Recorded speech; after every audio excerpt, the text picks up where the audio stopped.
Family is supposed to be our safest harbor. Yet, the biblical narrative is brutally honest about human nature, revealing that those closest to us often know exactly where we are most vulnerable. Throughout Scripture, we see a chilling, recurring pattern: individuals weaponizing family ties, transforming love and loyalty into tools for financial extortion. This dark architecture of exploitation typically unfolds in three distinct ways. 1. Weaponizing physical weakness. First, opportunists target immediate physical vulnerability. Consider Jacob, who engineered two separate financial heists against his own flesh and blood. When his brother Esau returned from the wild starving and exhausted, Jacob didn't offer hospitality, he offered an ultimatum. He leveraged a single bowl of stew to extract Esau's lifelong birthright. Years later, Jacob turned that same predatory focus toward his elderly, blind father, Isaac. Using identity theft and animal skins, he exploited his father's failing senses to hijack the family's ultimate wealth and authority. 2. Trapping the dependent. When predators cannot leverage physical weakness, they exploit situational dependence. When Jacob fled his home as a penniless refugee, his uncle Laban welcomed him under the guise of family solidarity.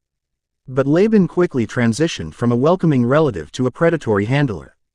He exploited Jacob's love for his daughter Rachel, trapping him in 14 years of hard labor and altering his wages 10 times.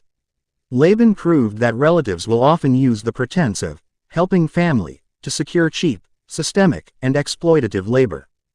3. Draining the parent. Finally, we see adult children who aggressively strip their parents of financial security and honor.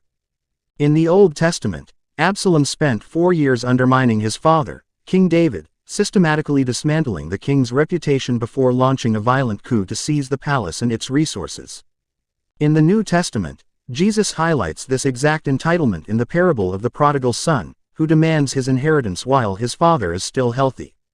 Culturally, this request was equivalent to wishing his father dead, forcing the parent to liquidate a massive portion of his business assets for a fast cash payout. Even more insidiously, Jesus condemned the religious elite for inventing the Corban loophole.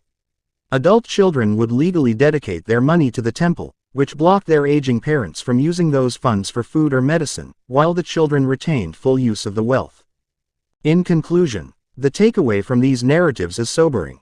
These predators did not target strangers, they targeted the hungry, the blind, the displaced, and the generous within their own homes. Scripture exposes these accounts not to cynically destroy family bonds, but to warn us. They remind us that true familial love requires fierce boundaries, and that relationship must never be used as a weapon for economic subjugation.